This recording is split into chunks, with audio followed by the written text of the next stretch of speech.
Welcome friends, मैं रुद्रेश शुक्ला आपका बहुत बहुत स्वागत करता हूं आज की इस वीडियो में। आज हम बात करने वाले हैं अबाउट कौटिल्य पॉलिटिकल थॉट्स। इसमें हम बहुत सारे थॉट्स को डिस्कस करेंगे कौटिल्य के।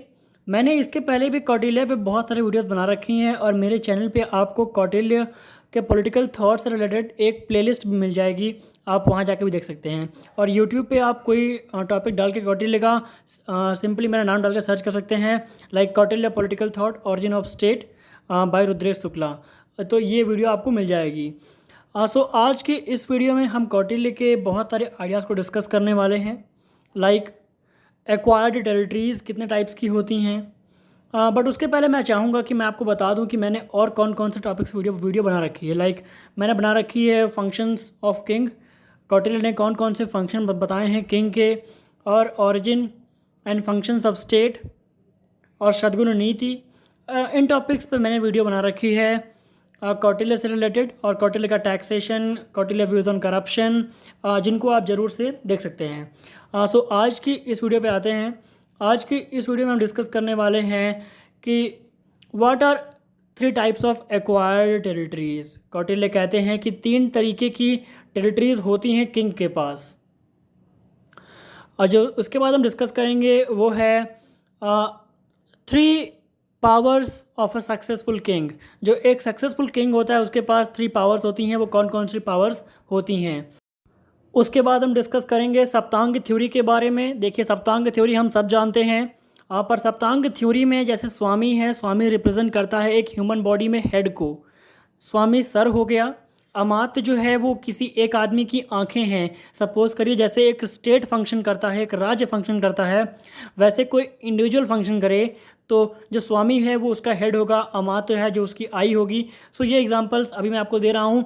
आगे वीडियो में हम सारे ही जो सप्तांग थ्योरी के जो 7 एलिमेंट्स हैं वो कौन कौन से बॉडी पार्ट्स को रिप्रेजेंट करते हैं और क्यों रिप्रेजेंट करते हैं, बात करेंगे उसके बारे में।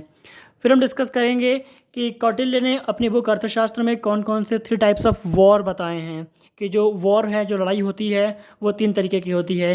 तो कौन कौन से हैं वो 3 टाइप्स। इसके बाद हम 3 और पॉइंट को डिस्कस करेंगे जो आते हैं with in Mandla theory. Mandla theory आप जानते होंगे कि कौटिल्य ने मंडला थ्योरी दी है फॉर इंटरनेशनल रिलेशंस, अंतर्राष्ट्रीय संबंध जो आज होते हैं उनके लिए किंग ने, कौटिल्य ने अपने किंग को एडवाइस किया है मंडला थ्योरी में, जिसमें हम डिस्कस करेंगे टाइप्स ऑफ विक्ट्रीज। जो एक विजय मिलती है, जो जीत मिलती है, वो 3 तरीके की होती है अकॉर्डिंग टू कौटिल्य। तो कौन कौन से वो तरीके हैं बात करेंगे इस वीडियो में। फिर 4 उपायाज, जो 4 उपाय हैं किसी एक किंग के पास कि वो क्या कर सकता है, उसके बारे में बात करेंगे, लाइक साम दाम दंड भेद। और फिर हम डिस्कस करेंगे टाइप्स ऑफ विगिक इशू। कौटिल्य कहते हैं कि जो विगिक इशू होते हैं वो भी 3 तरीके के होते हैं। विगिक इशू आप जानते होंगे, विगिक इशू एक वो किंग होता है जो मंडला थ्योरी में, राजमंडला थ्योरी में सेंटर में होगा, जो बाकी सारे और किंगडम्स को कॉन्क्वर करेगा। The king who aspires to win. तो जो किंग जीतने वाला होता है उसे हम कहते हैं विगिक इशू। अगर सपोज करिए किंग का जो अपना किंग, कौटिल्य का जो अपना किंग है वो हारता है तो वो विगिक इशू नहीं है। विगिक इशू वही होगा जो सारे और किंगडम्स को हराएगा। सो फ्रेंड्स, स्टार्ट करते हैं इस वीडियो को, 1 बाय 1 डिस्कस करते हैं इन सारे ही पॉइंट्स को। बट उसके पहले मैं चाहूँगा कि आप चैनल को सब्सक्राइब करें और वीडियो को लाइक करें, इससे मुझे मोटिवेशन मिलता है और मैं आप लोगों के लिए ऐसी और वीडियोस बनाता रहूँगा। और अगर आप सब्सक्राइब करके रखेंगे तो आपको उसका नोटिफिकेशन भी मिलेगा। और वीडियो को ज़रूर लाइक करिएगा, अगर आपको अच्छी लगती है तो आपके और दोस्त हैं उनको भी आप शेयर कर सकते हैं। सो आप वीडियो पे आए इसके लिए आपका बहुत बहुत धन्यवाद। वीडियो को पूरा देख के जाइएगा। सो स्टार्ट करते हैं।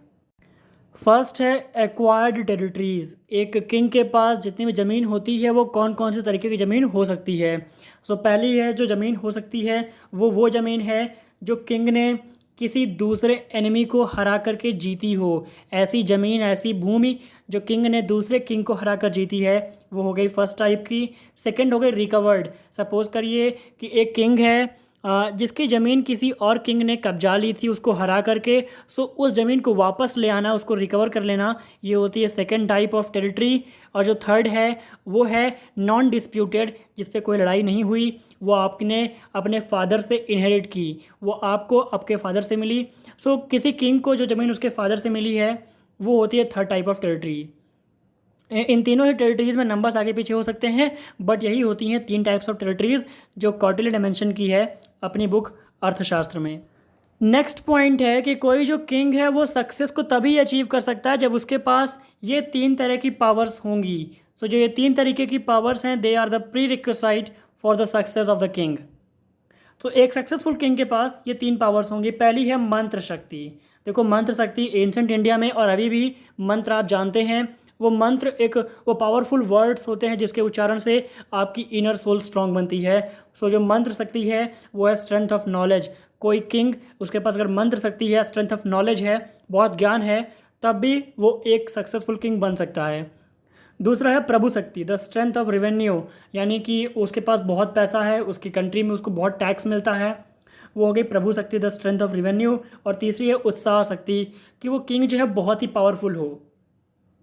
सो ये जो 3 तरीके की पावर्स हैं जो किसी सक्सेसफुल किंग के लिए ज़रूरी हैं, ये आपको भी लग रहा होगा कि ज़रूरी हैं, क्योंकि अगर आपके पास नॉलेज है, आपके पास बहुत सारा पैसा है और आपके पास पावर है, तो आप ज़रूर ही एक सक्सेसफुल किंग बनेंगे।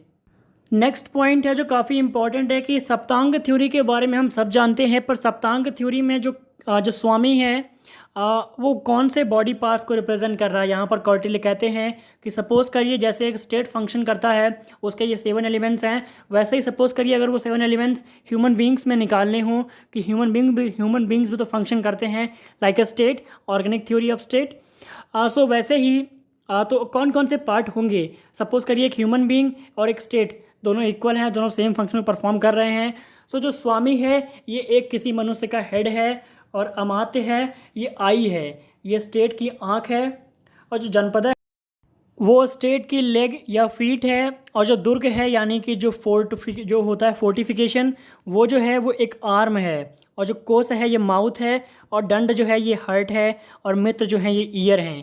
देखो स्वामी हेड इसलिए है क्योंकि सारे फंक्शन जो परफॉर्म करेगा वो हेड ही करेगा, और वो हेड ही बताएगा करना क्या है। तो ये स्वामी हैं। और अमात्य जो अपनी आंखें खुली रखते हैं, वो सारा स्टेट देखते हैं और किंग को सजेस्ट करते हैं, दे आर दी आइज़। और जनपदा ये लेग और फीट हैं, ये इसको आप समझ ही रहे होंगे। और दुर्ग जो है ये आर्म्स हैं, क्योंकि आपके आर्म्स जितने स्ट्रॉन्ग रहेंगे, आपका फोर्टिफिकेशन जितना स्ट्रॉन्ग रहेगा, उतना स्ट्रॉन्ग आपका दुर्ग, आपका फोर्ट रहेगा। अगला है कोश। जो कोश है वो रिप्रेजेंट करता है ह्यूमन बींग्स में माउथ को, क्योंकि अगर आपके पास पैसा है तभी आप कुछ खा पी सकेंगे, आपके स्टेट में जो सिटीजन्स हैं वो कुछ खा पी सकेंगे। दंड जो है वो है हार्ट या ब्रेन में से कोई एक है, ये दोनों ही कहीं ना कहीं पर लिखा मिलता है। और जो मित्र है ये आपकी ईयर्स हैं, क्योंकि आप सारी चीज़ खुद तो सुनेंगे नहीं, कई सारी चीज़ जो है वो आप जान पाएंगे थ्रू योर फ्रेंड्स। तो जो मित्र हैं वो आपके ईयर्स हैं। अगला पॉइंट है टाइप्स ऑफ वॉर। कौटिल्य अपनी बुक अर्थशास्त्र में लिखते हैं कि युद्ध हैं, जो वॉर हैं वो होते हैं 3 प्रकार के।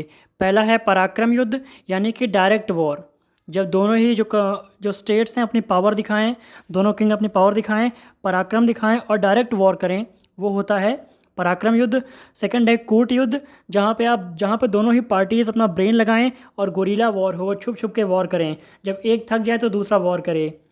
और जो तीसरा है वो है तुष्णीन युद्ध, ये है प्रॉक्सी वॉर्स। इसमें आप कुछ बनाते हैं पपेट, कि इसके थ्रू आप उस दूसरे किंगडम को हराएंगे, जैसे कि आप किसी को किडनैप कर लें या फिर ऐसा कुछ आप षड्यंत्र चलें, तो ये होता है प्रॉक्सी वॉर्स, जिसे कहते हैं तुष्णीन वॉर्स। ये हैं 3 टाइप्स ऑफ वॉर्स। जो अगला पॉलिटिकल थॉट है कौटिल्य का, वो पार्ट है मंडला थ्योरी का। देखो कौटिल्य जो है वो अपने बुक अर्थशास्त्र में मेंशन करते हैं 3 टाइप्स ऑफ विक्ट्रीज, कि जो 3 तरह की जीत मिलेगी किंग को। पहली है धर्म विजय, दूसरी है लोभ विजय, तीसरी है असुर विजय। धर्म विजय वो जो आपको सही रास्ते पर रहकर मिली हो, राइटफुल मैनर में मिली हो। और लोभ विजय वो जिसको किंग ने अपने इकोनॉमिक स्ट्रेंथ पर जीती हो, उसके पास बहुत सारा पैसा हो, बहुत उसकी स्ट्रॉन्ग सेना हो, इसलिए जीती हो। तीसरा है असुर विजय, जिसको अनफेयर मीन्स के थ्रू जीता गया हो, जिसको षड्यंत्र चालबाजी करके जीता गया हो, एक गलत रास्ते से जीता गया हो, वो होता है असुर विजय। सो ये 3 टाइप्स के जो वॉर्स हैं ये पार्ट है मंडला थ्योरी का। जो अगला पॉइंट है कौटिल्य के मंडला थ्योरी में आता है, ये है 4 उपायास, जो 4 तरीके के रास्ते होते हैं एक किंग के पास। पहला है साम, कि वो पीस का रास्ता अपनाए। दूसरा है दाम, कि वो इकोनॉमिक डिप्लोमेसी करे, वो उसको ख़रीद ले या फिर वो उसको लालच दे। तीसरा है दंड का, कि आर्मी को यूज़ करे, उसको फोर्स के थ्रू उसको दबा के उससे ज़बरदस्ती वो काम करवाए या फिर ज़बरदस्ती उस देश पर कब्जा कर ले, उस स्टेट को कब्जा ले। और फोर्थ है भेद, कि डिवीज़निस्ट पॉलिसी अपनाए, सेपरेटिस्ट टेंडेंसी वहाँ पर पैदा करे। वहाँ पर जैसे मान लीजिए कोई अपोनेंट स्टेट है, वहाँ पर दो लोगों के बीच में, दो गुटों के बीच में सिविल वॉर्स हो रही हो, तो उनमें से किसी एक को फंडिंग कर देना। सो ऐसे जो सेपरेटिस्ट टेंडेंसी है, ऐसा ही कुछ सेपरेटिस्ट टेंडेंसी ब्रिटिशर्स ने इंडिया में अपनाई थी बिटवीन हिंदूज़ एंड मुस्लिम्स। सो ये जो साम दाम दंड भेद की जो पॉलिसी है, या फिर जो 4 उपायास हैं, कौटिल्य इसको मेंशन करते हैं अपनी बुक अर्थशास्त्र में, जो कि एक किंग को अपनाने चाहिए। पहला है पीस, दूसरा इकोनॉमिक डिप्लोमेसी कि पैसे की मदद से, तीसरा है आर्मी की मदद से फोर्स करके ज़बरदस्ती, चौथा है दिमाग लगाकर, डिवीज़न करके, सेपरेटिस्ट टेंडेंसी यहाँ पर पैदा करके। सो ये हैं 4 उपायास। अगला पॉइंट है कि कितने टाइप्स के होते हैं विकिगीशु। विकिगीशु वो किंग होता है जो मंडला थ्योरी में सेंटर में होता है और जो बाकी सारे किंगडम्स को कॉन्कर करता है, वो होता है विकिगीशु। सो कौटिल्य के लिए ये उन्हीं का किंग होगा। सो जो विकिगीशु है ये होते हैं 3 टाइप्स के। एक होता है धर्म विकिगीशु, एक होता है अर्थ विकिगीशु, एक होता है असुर विकिगीशु। धर्म विकिगीशु वो होता है जो बाकी सारे किंगडम्स को इसलिए कॉन्कर करता है जिससे कि उसको बहुत सारी प्रतिष्ठा मिले, फॉर ग्लोरी वो काम करता है। अगला है अर्थ विकिगीशु, जो बाकी सारे किंगडम्स को इसलिए कॉन्कर करता है जिससे कि वो ढेर सारा पैसा उनसे ले सके, वो होता है अर्थ विकिगीशु। और चौथा और तीसरा है असुर विकिगीशु, जो उन सारे किंगडम्स को हराता है, उनका सारा माल जो है उसको हड़पने के लिए, उनको एक्सट्रैक्ट करने के लिए, उनको एक्सप्लॉइट करने के लिए, उनको लूटने के लिए। सो ये होता है असुर विकिगीशु। सो फ्रेंड्स, मैं उम्मीद करता हूँ कि आपको ये सारे ही पॉइंट समझ में आए होंगे। देखो, ये कौटिल्य के बहुत ही मेन पॉलिटिकल आइडियाज़ नहीं हैं, बट फिर भी ये बहुत ही इंपॉर्टेंट हैं। अगर आप कौटिल्य का ऑरिजिन ऑफ स्टेट या फिर उनकी सद्गुण नीति, फंक्शंस ऑफ किंग, कौटिल्य का टैक्सेशन सिस्टम, कौटिल्य का व्यूज़ ऑन करप्शन, कौटिल्य के व्यूज़ ऑन फॉरेन ट्रेड, अगर आप देखना चाहते हैं तो आप मेरे चैनल की प्लेलिस्ट में देख सकते हैं। वहाँ पे कौटिल्य के रिलेटेड मैंने और भी टॉपिक्स को डिस्कस किया है, या फिर सिंपली आप यूट्यूब पर सर्च कर सकते हैं Kautilya's political thought by Rudresh Shukla, आपको मिल जाएगा। So friends, thank you for watching this video. मैं उम्मीद करता हूँ कि वीडियो आपके लिए हेल्पफुल रही होगी, आपको वीडियो पसंद आई होगी। सो प्लीज़ चैनल को सब्सक्राइब किए बिना मत जाइएगा, मुझे भी अच्छा लगेगा। और वीडियो अच्छी लगी तो उसको लाइक करिएगा, अपने दोस्तों से भी शेयर कर सकते हैं। Thank you for watching this video. See you in the next video. Till then, take care of yourself and your family. Thank you for watching.